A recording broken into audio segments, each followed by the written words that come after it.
So, hello and welcome back to another episode of EU4. We're of course playing with the Anbennar fancy mod as now as Kamra Yamai, as we have formed Tai-Chen as the rats. Sadly enough, our mission tree did not extend, but we'll see what else happens here.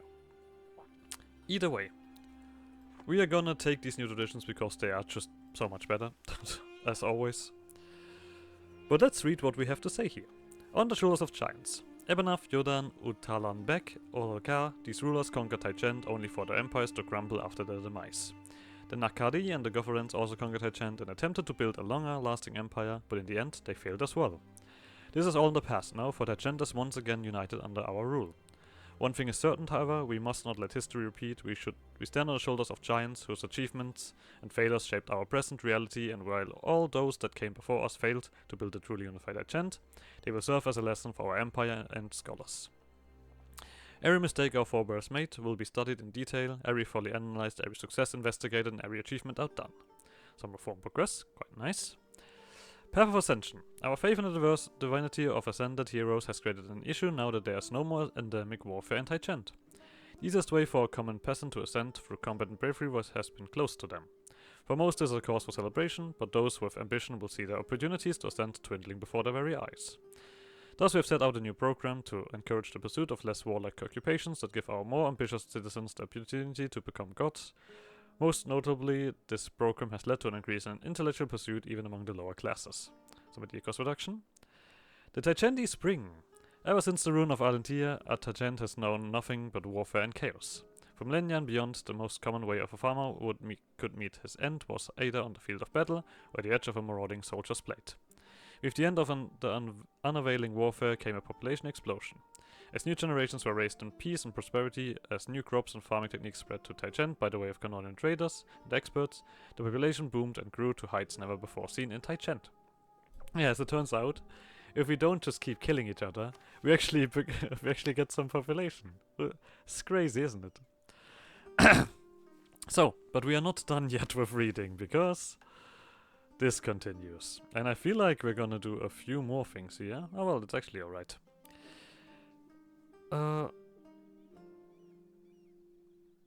Okay, this is still... Okay, I thought this was the same thing like the first idea, but no, this is something else. Anbennar, Jordan, Valanash, Utalan, Olhakar. We stand in the same place those great conquerors once stood, unifiers of Tai-Chen. But we are only here because the empires of those elves crumbled after their deaths, as they either exploded into rebellions or stagnated and weakened over decades. We must not repeat the same mistakes. We're an empire of warlords, our power is built on them, and our future greatness will be won by them. But unlike our predecessors, as our conquests bring those warlords loot and plunder, we will not waste those riches. Our ambition and our glory will be the crucible that will raise cities, monuments bend the way of the world itself. Tai-Chen will rise once more as the empire to end all empires, and Tai-Chen will rise alone by its own strength as the empire of Vainglorious. So, we get the tier 2 government reform as Warlord Empire. We get the Vainglory ability and we get a fixed dynasty, and we also get 2 big claims on regions.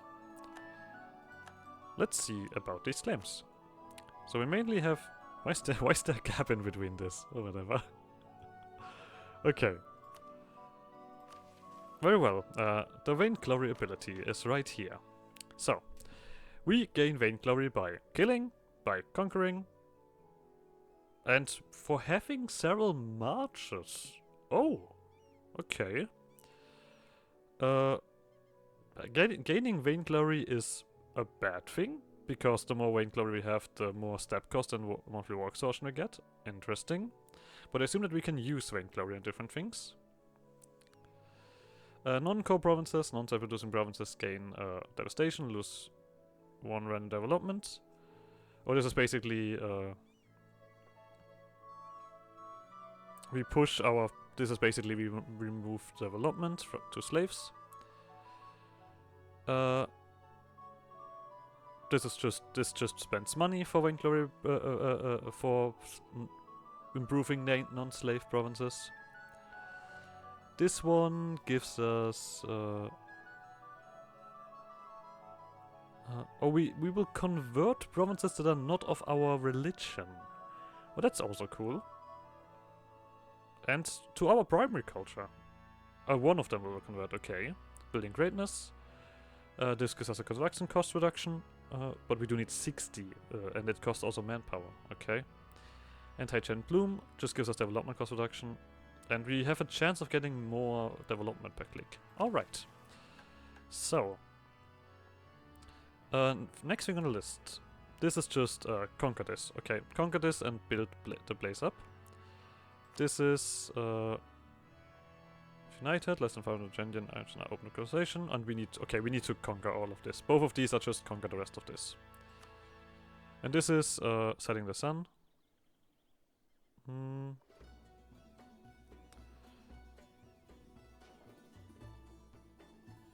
Oh, a shame. We would have gained more vainglory if colonialism has not spawned yet. Okay, whatever. What do we have here? The veneration of a ruler's ancestors is a powerful tool in any warlord's playbook. It allows one to cast themselves as having the personal favor of those gods by virtue of blood and provides a direct channel with which any subject can direct sacrifices and offerings to the ruling dynasty. The Imperial cult, therefore, is a vital part of any anti-Chendi empire, and it will be for our own as well. By building temples to the Imperial families, deceased members and previous rulers, and investing into powerful organizations that will oversee the various hero cults to those ascended gods, you can entrench the image of the Imperial family and remind all of the glory of our empire. So, we get a new deity.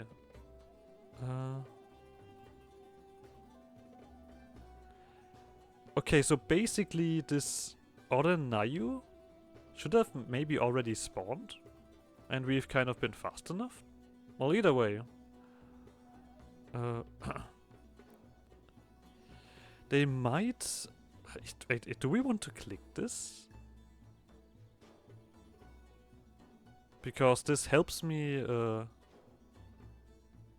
wait, this doesn't help me that much, actually. No, we're gonna do this. We're also gonna get... Does this cost me anything? Well, not really. Well, then I guess we're gonna take this missionary strength, obviously. We are currently converting a lot. Lovely. So, what do we have here? This is actually not that bad. This we either need to be very good at magic and divination, or we need to have the clergy very loyal. You do go up to 71%, so that is something that could be of interest. Alright, so this can come around. Alright, so we have 2 conquests here, we have more conquests here, and we do need to get them... Actually, we need to hand out the Patronage of the Magical Arts. So I guess we'll do that, even if I'm not, not most interested in. But we do need to own the Dry Coast region, and I'm currently working towards this. I intend to vassalize these guys, because they are happy enough. They need to find me first, but alright. We do need to also colonize a little bit, so let's get that started. And I think if we don't really get any bonuses, I am willing to push something else here. So, of course, let's quarters all of this, and let's state everything. State, state, state, state, state, state, state. Okay. So, sadly enough, we don't get more red stuff. That is actually a little bit disappointing, because we just have the War Coda combo. But we'll see how well this goes. We currently have no real reason to fight. Anything, actually, at all. So I guess we'll just wait, mainly. I do want to get this one done, just so that it's done. We did not have any kind of increase in supply. I guess we could go for 25, actually. You know what? Sure. Nope. The same thing every time. We're gonna go to 5 and that. But we do need to also get rid of these loans, so let's remember that. We're gonna continue on this, obviously. And we do gain an army of millions. Tai-Chen's enormous population led to a massive excess of recruits, so something high-ranking commanders quickly realized and exploited. They morphed the Imperial doctrine to fit this new reality, and millions of young warriors volunteered joining the army to be sent as garrisons or to fight upon the frontiers against the barbarians. Whenever outsiders dared to try to attack the Empire, a quick mobilization of hundreds of thousands of soldiers was all it took for them to leave. So we do now have a lot of space for troops.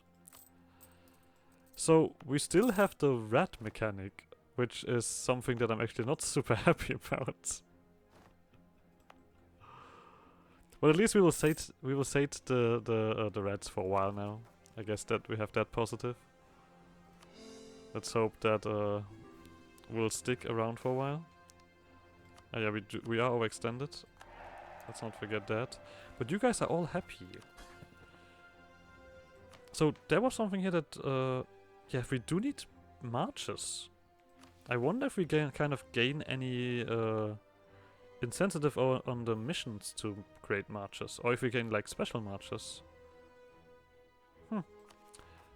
Anyway, let's eat up our vessels, right? Because they are still within our territory. I think they are gonna get eaten.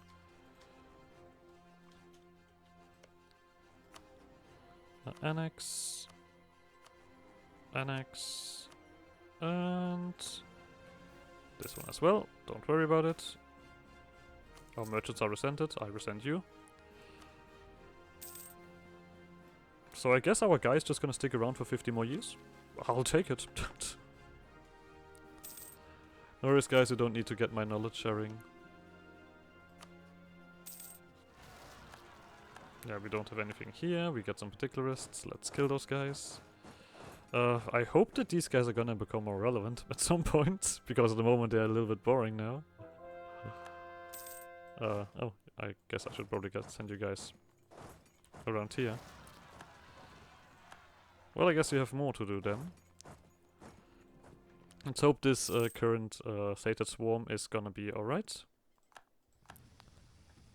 I'm getting things organized. Oh, we do have some more rebellions happening left and right. You go over here, at least. Good advice, I'll take it.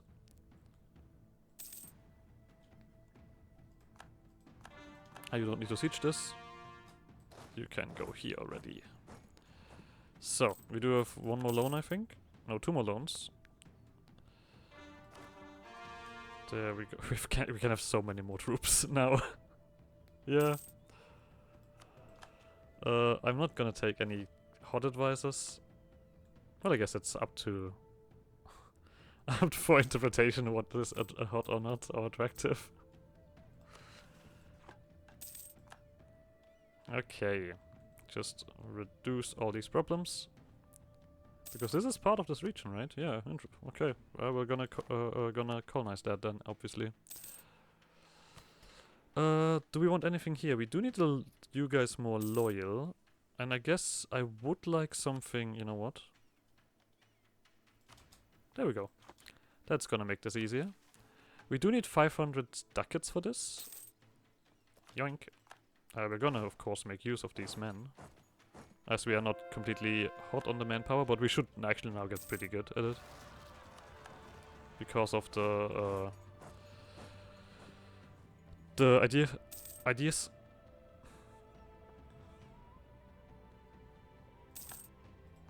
We do have some more rebellions, we probably should be a bit more attentive. I guess we'll take that corruption. Overextension, unbalanced research, all something that we will solve in due time. I'll keep that one around. They don't know of me, but I'm still gonna try as much as possible to make them friendly towards me. Let's continue on here. We have plenty of points at this point and can do whatever we want. Yoink. You guys will also join the gang here, if you don't mind. Please. I would also... No, I actually think I'm gonna spend these 500 first, so that is done. Why are you so much more expensive? Is it because you don't have much deving, really? Oh well, so be it. We did get a boat here, so that's nice. Transport ship. Maybe we do change our trade now. Or at least we collect here. Who's actually benefiting from this? Actually, we're now wondering. Let's see, is that bad? It might be bad. You guys come here, you guys come here. So, just one more. Or a little bit more. There we go. Let's quickly do this. Make the clergy loyal. Free stability. Subjugate someone. No thanks. Colonize a province. That sounds not too bad. The Weavers of Fates. The Fate Weaver of Kordimutan is one of the most powerful oracles anywhere in the world. A great divination relic hooked directly into the skeletal corpse of a precursor mage that can allow a powerful enough divination mage to see directly, and was always truly into the future. The Fate Weaver's predictions have driven Tai-Chendi history. They sparked the Chendian invasions, brought low the First Kofun Empire, and in the process ensured the Second Empire's rise, and of course it granted Lascades the Conqueror a fate-woven shield of quasi-immortality that would spur conquest in Tai-Chend. We cannot leave fate to change at this time, or Valamsil paid the Weaver of Fate as a wizard. Oh, are we just gonna walk in there with our... Okay, that's just a cool image. Yes, we literally just walk into there. We are massive. Wait, we're 10 elves tall. How massive are we? We're like 20 meters tall, unless this was just an exaggeration. Well, whatever. Yes, talk with your emperor. As Urvaram still stepped into the Fate Weaver's chamber, which is a very big chamber, he couldn't help but be swallowed up by its majesty. The massive hall, carved deep into the hills, was bathed in the blue glow that emanated from the Great Dame's jewel at its far end. Beneath it, at the apex of a pyramid of smooth stone steps, hung the skeletal corpse of the Fate Weaver, its arms outstretched and skull wrenched back. Pierced with the relic threads of prophecy, tendrils of ruined steel that rose to the crystal above. Beautiful, is it not? The Threadbearer asked, as she walked up beside the rodent emperor.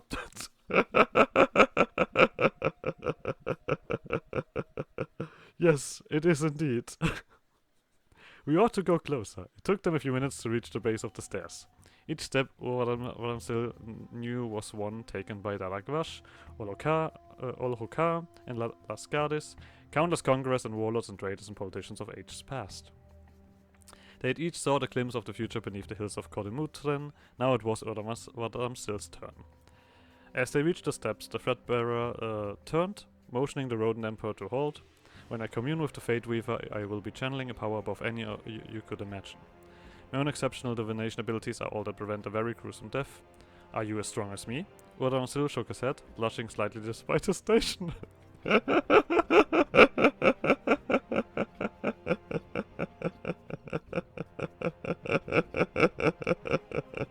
Oh, I love this actually. This is amazing. Then I shall commune for you. Stand back. The Threadbearer ascended to the Fate Weaver's corpse. She took a deep breath, closed her eyes, then placed her hand on the precursor's skull. All was calm for a moment as wisps of magic trailed up the Threadbearer's hand, then her eyes snapped open, glowing brilliant and blue.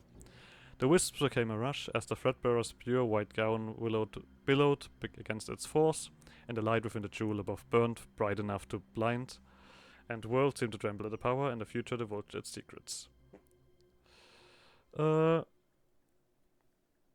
Okay, we get 1 of 3. The Glory of Steel.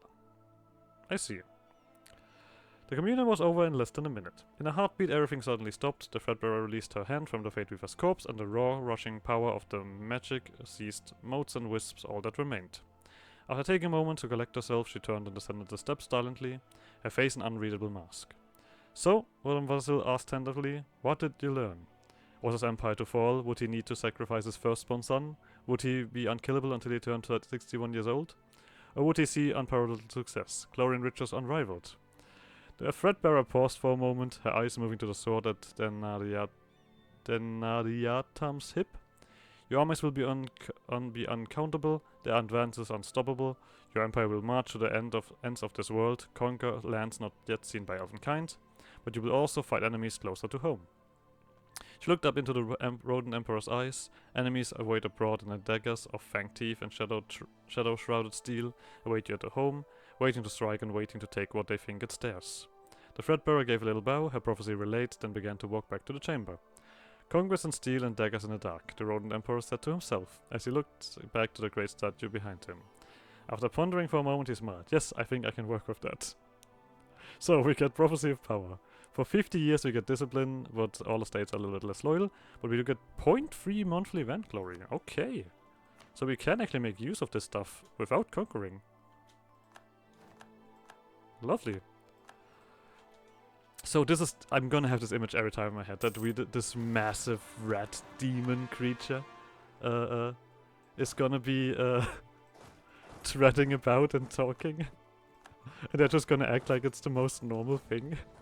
That's gonna be amazing. I love this already. Oh, and this slowly but surely starts burning, I see. I mean, there is also the case that these guys might get too strong that they actually want to become my vassal, but we'll see.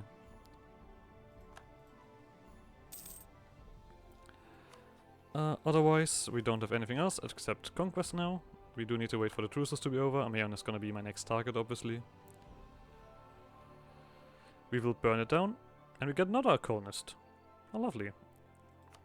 And for this one we need to go east. So basically we currently have a lot of waiting to do. Oh, which set of requirements will be fulfilled? So the Chendians have united, or less than 500 Chendian regions are open for colonization. I see. I mean, the Chendian culture is not accepted, right? I have not accepted anything. What from through? Accept culture now. Yeah, I think we're gonna just remove. I mean, you might have realized that we're not very nice.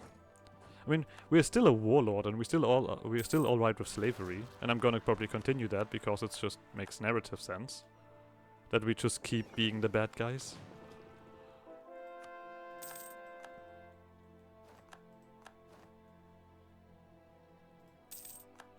Need more enemies to fight. The Titans of the Seas. Oh, you got special ships. Good for you. We're still gonna wait until we have other stuff done. This is all alright. You guys are moving towards... Wadant. Okay, you're gonna make landfall here. Not good. Easy. Very easy. We'll see if the cult does anything at all. At the moment I'm still just focusing on getting this stuff done. I also want to get rid of these rebellions, and then I'm gonna stop paying the army just to get as much money as possible. Oh. You come around here. Let me beat you up. Admin we can take. We might... No, I'm just gonna finish this up first. We're gonna continue on with the Diplo relation slots. Do I just... No, I can be patient. I can be very patient. You come over here to deal with this. While you de-siege everything. Doesn't look like we have any new rebellions really happening anytime soon. This one is low. And then we're gonna send you back home, and then we're gonna stop paying the army as a whole. We have 16 years until the truce is over. Well, let's continue on here. The Tai-Lam system. During the waning days of the Second Gutherian Empire, a philosopher named Tai-Lam wrote a series of books detailing his thoughts on how the Taichendi Empire of his day could best secure its future and end the warlord cycle. While he died before he ever saw his writings be applied to the real world, his writings would form the core of what become known as the Tai-Lam system. The Tai-Lam system was a form of governance practiced by the Empire of Taichent. At the top of the hierarchy sits the emperor, who appoints provincial governors to the provinces. These governors can be removed at any time and only have a term of 5 years. After every 5 years, these governors return to the capital, either to be fired or to be assigned to a different province. During their meeting with the emperor, they must share bread and wine while showing utter loyalty, asking execution if they fail to do so. Risking execution, not asking.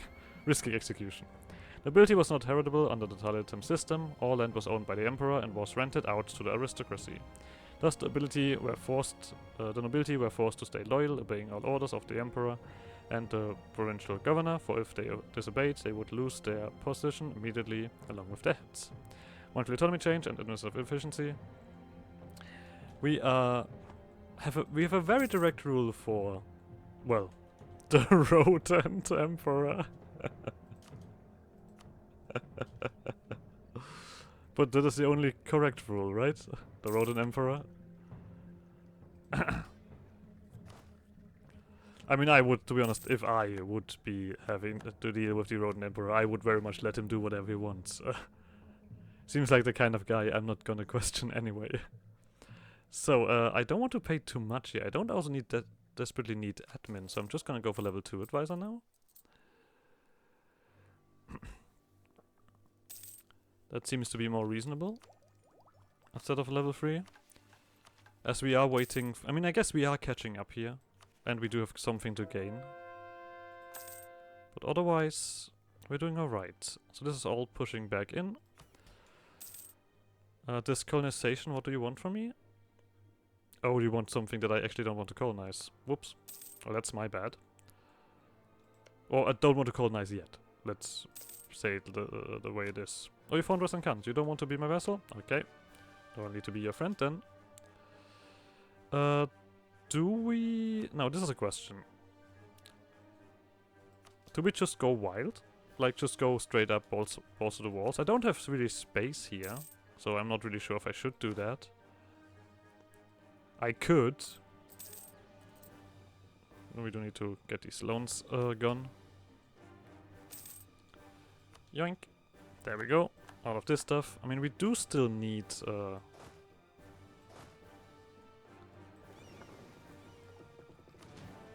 we do still need... I completely forgot what I want to say here. But we definitely need that. What are you? Transport ship? Lovely. You join these guys, please. Ah, that's once again admin. Oh, there we go. The tangents denied. I'm gonna quickly just take this. Yeah, we can conquer right away, I think. We're just gonna put some claims in there and then just charge. Alas Halan held tightly to the scruff of his feline mount-dotted coat, as it deftly climbed the outcropping. When they had reached the pinnacle, he surveyed the army before him. Tens of thousands of Chendians have gathered on the plains, all for one purpose, all under his direction, all for one reason. Alasalan Asadzek of Sarek, the king of all Chendians, raised a sword towards the sky. Chendians, he called, and a roar ending answered, every mount and rider below crying out for freedom. The slavers have united. A new empire of warlords has arisen, and they will seek to invade us. Destroy our way of life. Take our lives, our land, our freedom. They always did. It was their nature and had been from the days of ancient slaver nobles, and would be until the day they purged the vainglory from their hearts. That would not be this day, though, so instead they would fight. 100,000 elves and more march for the steppe, but we will stand by and watch as they subjugate us. But will we stand by and watch as they subjugate us? 40,000 elves answered in unison, their voices shaking the very earth. Never! There are many and we are few. Alas-Halan called. But will we let that cover us? Never! Death awaits us, but will we let that break us? Never! The Chendians raised their swords and spears towards the sky in defiance. They want to buy our bodies with gold, but what will be our price? Blood, blood, blood! Alaslan beamed even as the pit in his stomach deepened. He pointed his sword to the east, to Tangent, to death, to the end of everything they treasured. Then ride with me, Chendians, ride to war, ride to vengeance, ride to freedom. So, they get the region. Oh! That is... Okay, we have one province here. They get a boost in military. They inherit the other Chendians. And, well... we got a claim on them. Cool. Well, I have someone new to fight. We need to wait 5 years, sadly enough, so that's it. But good to know that I can beat someone up soon. So, why am I building up this thingy here, actually? I have claims on you already. I completely forgot about that part. Well, let's move over. I mean, I would like to vassalize them, actually, now that I think about it. How big are you? Yeah, you're small. We're gonna vassalize you. You don't want to be vassalized directly, so we're just gonna... fuck it. Just march. Who gives a shit? I'm not really scared of you. I'm not behind and taken anywhere shape. Just gonna beat you up.